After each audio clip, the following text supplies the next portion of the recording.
Hello everybody and welcome to another part about how to be a DPS hero or how to be a better DPS in Dungeon Defenders. In this one, unlike the last one where I focused on actually making the hero, this one I want to try and share what advice I can about how to be a smart player on the map itself and actually how to be so-called useful, I guess you could say, in such a way that's, not going to make anybody annoyed with you or say, why are you not performing well enough? Okay, so I've chosen this map for a couple of little unique features it has. This map has a couple of issues. Well, one right here you can see there's absolutely nothing but auras, and yet enemies walk from this door. They can walk up here and go this way, or they can walk the other way from the door and then go here. So what's to stop enemies from coming up to this crystal and destroying it? Well, there's actually a unique pathing issue on this map. Now, if you didn't know that and you join the game, and you see something like this, a lot of players might tend to kind of stick around in this area because they're like, oh, I'll stay back out of range of the ogres, or maybe I gotta defend this area. But that's really, really bad. When you see open areas like this, usually it means, especially once the build's done, but usually it kind of means that enemies aren't supposed to go there. So if you were to stand here, you would actually ruin the build in a sense of enemies would be aggroed to you because they're close enough. If you're close enough, they'll walk towards you, so they will walk up here. So the big thing is you don't want to distract those enemies. So that's something unique. You got to try and watch out for that on map and see if there's places kind of like this and say, ask the host, do we stay away from these areas? Because they look a little weird. You should be able to pick them out pretty easily just based on the fact that they don't look very normal or interesting. Also over here you can see no walls, just a bunch of traps. This means that there should be no ogres coming from here as well. And really, you shouldn't have to focus on this area too much other than maybe, a little bit of upgrading and repairing. So you definitely want to keep your,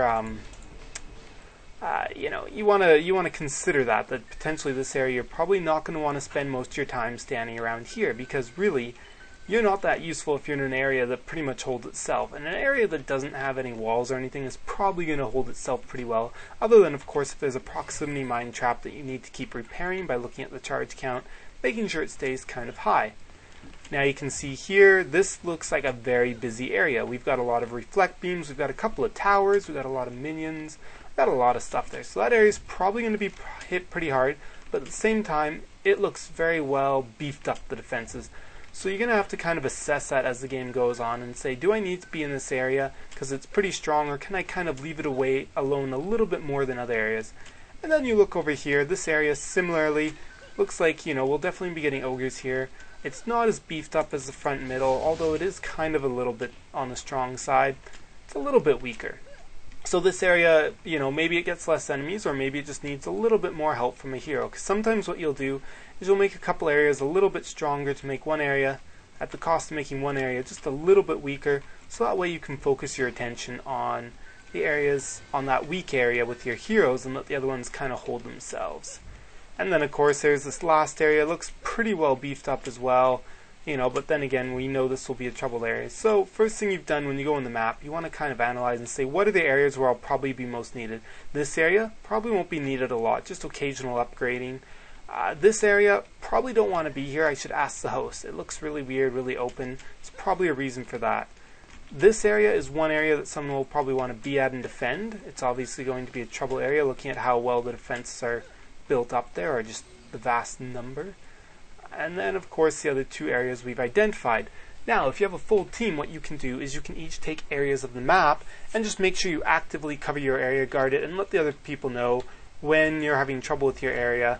Or of course you should also be watching other areas of the map, kind of just be able to see, how are they doing on the area of the map.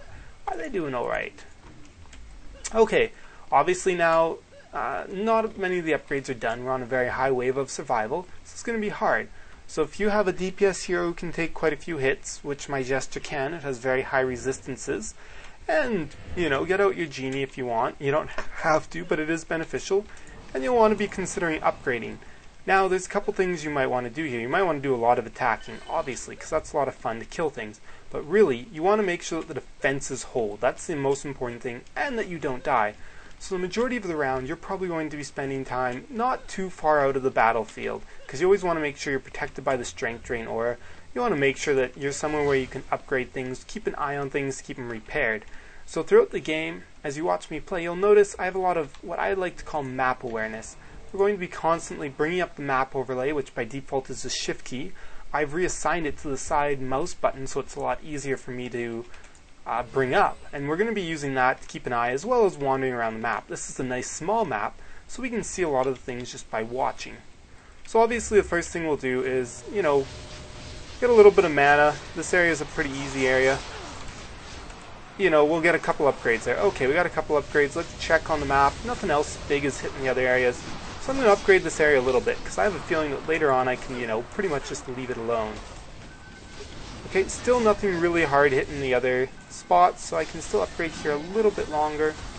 And then I'm going to leave this area alone for quite a while, because I know I'm going to have to be going on to helping the other parts of the map. Okay, we can start to see a bit of an ogre pile up here, as well as at the front gate. So, just going to go check on that, make sure it's all doing alright there. I'm going to see what upgrades we can get off. And of course, we're going to check the map, make sure there's no massive amounts of ogres or towers taking damage while we're standing here upgrading. Because while we're standing here, we're not helping the rest of the map win. We're leaving it open. We don't know what's going on, because right now I'm only looking in this direction. Can't see anything else. Okay, so I can take a walk over here. This area still looks pretty good. I don't see any towers taking massive damage over here. Okay, so now I'm going to go back to this front area and do a little bit more upgrading, and then we're going to move on to the next part. Now, if you have full teams, players working together, you can you don't have to move through the areas or rotate. You can stay in one area. Oh man, I keep doing the right click. It's so annoying. You can stay in one area, but otherwise, when you're kind of by yourself or there's not a full amount of players, you want to equally, I guess you could say, equally upgrade different areas. You want to rove around. You don't want to stay static for too long in one area, because that leaves other areas open. Okay, so right now the bottom looks like it's still not getting many ogres. It looks pretty well contained. Doesn't look like we're going to have problems. Of course, that side with the traps, not seeing issues. I do see a Djinn there, but I know there's a gas trap, so I know it's safe. But sometimes on certain builds, you know that gas traps might be vulnerable. If you've assessed that, it might not always work as intended, then you might want to keep an eye on the map for Djinn as well. Because that's sometimes something you have to do, is keep an eye on the map. And if you see a Djinn looks like it's doing something it shouldn't be, then run over there and try and help it. Or kill it, I mean. So, that's a little bit more about the map awareness. Obviously, see, we can rotate through here. Okay, the south area, the ores are starting to get a little low. Checked up on here. Okay, the fireball tower did take a little bit of damage. Not too much. And also, this area is not very well upgraded, so it's definitely time to start helping this area get a little better upgraded. Notice how often I pull out the map. Pull it out quite a bit whenever I'm doing stuff, because right now, as you can see by my screen, I'm very focused on what's directly in front of me. I'm not looking at the rest of the map. See, if I turn like this, okay, I can see the rest of the map, but then I can't really focus on what I'm doing, which is the upgrading. So that's where the map comes into play. I don't see any ogres getting past any of the walls yet. I don't see any of the towers or minions flashing on the map to tell me that they're extremely hurt. Overall, it looks pretty good. I don't see a huge clump of ogres in one spot. So that's good. Okay, now you might think we've already upgraded the other areas to this amount of upgrades, so why don't we just stay here, finish this area off if we're doing the balancing. But with the balancing, you also got to think about health and repairs. So it's potential that these might need some repairs or health, so we're going to go back here now and finish upgrading this area before or next, even though we could have stayed in that back area. Okay, so a lot of ogres jumping up, bouncing up there. That area is pretty good. So I'm just going to run over there and take a quick peek, make sure it's okay.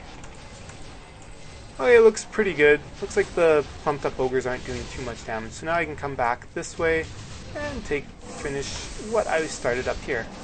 Okay, so it looks like an ogre got through there. That's not good. That is part of my build fault. Just my minion placement could have been a bit better. And okay, it looks like as if everything's going pretty good. We got the map open. I don't see anything, a lot of damage. There's no proximity mines to keep track of to make sure they're getting repaired. But just keep that in mind. If there is proximity mines in the build, you always got to check them for repairs because they can die pretty fast. But right now they are just... Oh, that was weird. Oh, is the buff beam upgraded? Right now it's a fire trap there, so we're not too worried. It's not really going to be a big deal. Okay, so now what we're going to do, we're going to make this interesting. I'm going to bring into the game a second player just for the purpose of adding more enemy spawns, so that way it makes the screen really cluttered, but I just wanted to have the extra enemies in the game so you can kind of see what happens when, because right now the defenses kind of take care of everything. There's no areas that really need to be looked at too badly. So we're going to see if we can force the game into, there we go, force the game into making a hard scenario where we actually do have to run around the map, and where we choose to be makes a big difference in the game. So one thing you'll notice though is I spent a lot of time doing upgrading, spent a lot of time running around the map, repairing, stuff like that. In general, it's really the towers, that are going to do the best, because the towers are always there. They're always killing stuff. You, the hero, you can only go around so often, blah, blah, blah, blah, blah. Okay. Adds in your kind of limited usefulness to where you currently are, and you can't be everywhere at once. Okay, so we'll start this up now. And once again, I think I'll start on this area we pretty much know that we're not going to spend much of the game here, so I just like to start there for a bit of upgrading, because I know that I won't be coming back to this area very often. Keep an eye on the map to see when the enemies start coming in force to the walls so that I have to get there. Okay, now we're just going to finish our upgrading of this spot if I wait until I have enough mana on my genie. Or mana. Okay, keeping an eye on the map, of course, because I'm very narrow focused. Right now I'm just auto casting anyways. I'm just shooting at a bunch of enemies in front of me to collect mana. There's really nothing special I need to look at on my screen, so I can devote my full attention to the map right now, because all I'm doing is just waiting a few seconds for my mana to go up to maximum so I can start upgrading things. Okay, it all looks pretty quiet, pretty nice. It's good.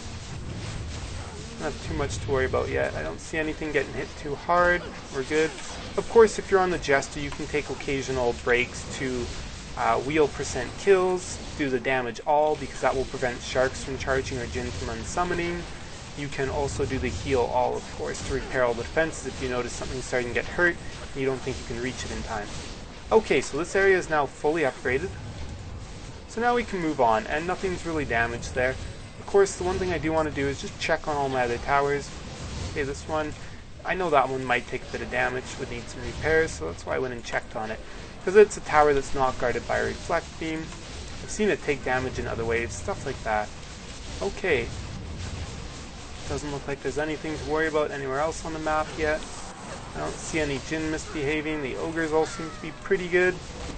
Oh, that tower is getting a little low on health though. Saw it off the split screen, so I cheated a little bit. But also I saw there was an ogre here attacking. This is from the choppers. I saw this ogre attacking this area, so I kind of knew that there might be a potential issue with him starting to hit that fireball tower, even though he should be stuck on the mages. Okay, as we come back this way, I'm just going to swing by, make sure this area is fine. I can see it's fine. Just wanted to overemphasize that by going, going over there. I forgot, I can, there we go, you have them quit the game, and there's still same number of mobs. So, overall though, we're able to hold everything pretty well, but, if there are more players in games, definitely there'd be a few more actions or places that we might have to react to. Obviously, sometimes if the builder stats aren't extremely high end, sometimes you might need to manually go out and just deal with some of those clumped up shark and make sure they aren't doing too much damage.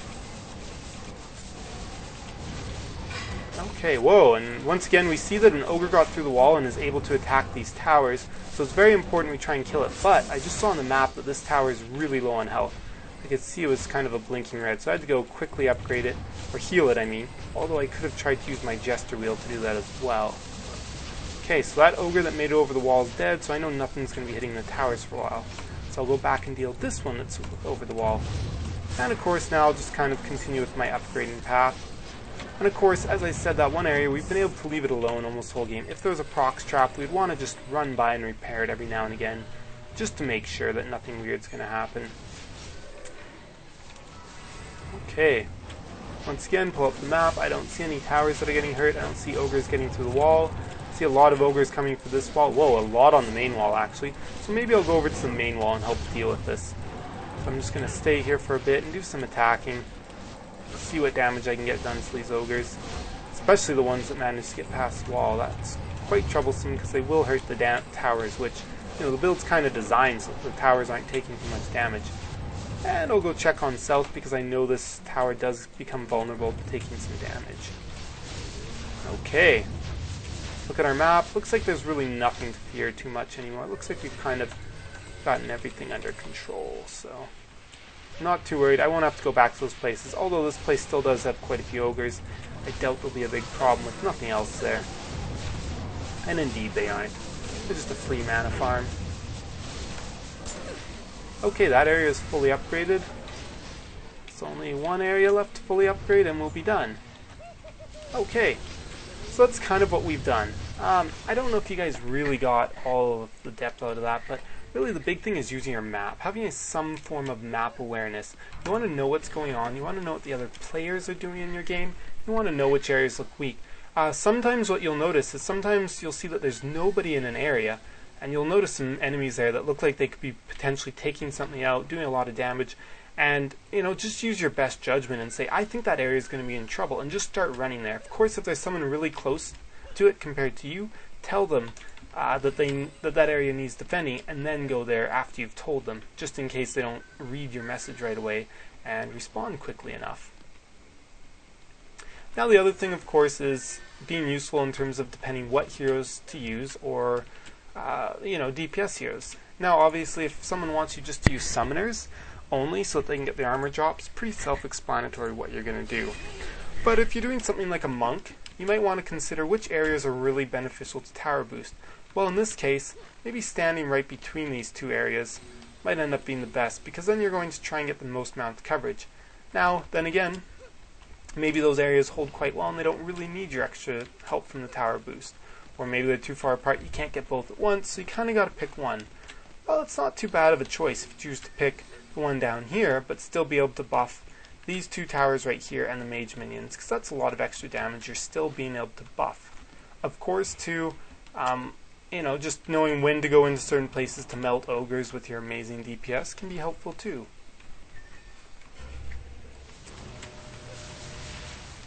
And especially important if you're playing in campaign games. If you're playing in campaign games, the first couple of waves, it's pretty rare that the build will be completed. So you want to look for weak spots. Now, if this was campaign, and you didn't know any better, you might consider this a weak spot and you might want to watch out for it at the beginning of the game. But let's say that the minion wall has not been built right here yet, at this spot, well then you might definitely want to make sure that you protect this area. But then again, you'll want to keep an eye on the mini-map at the same time as you're protecting this area to make sure nothing is coming or leaking through in other areas due to other players making mistakes.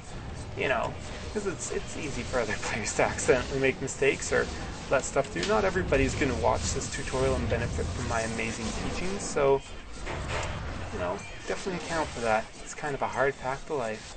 So hopefully you guys learned a lot from this. Hopefully you have a way better understanding of what map awareness is, how to be useful in the game, and just a little bit of everything else that will make you a much, much better player at Dungeon Defenders, much more helpful, you know, do a lot better at progressing your team in the levels, as well as yourself. Until next time, guys, hope you enjoyed playing and hope you learned a lot.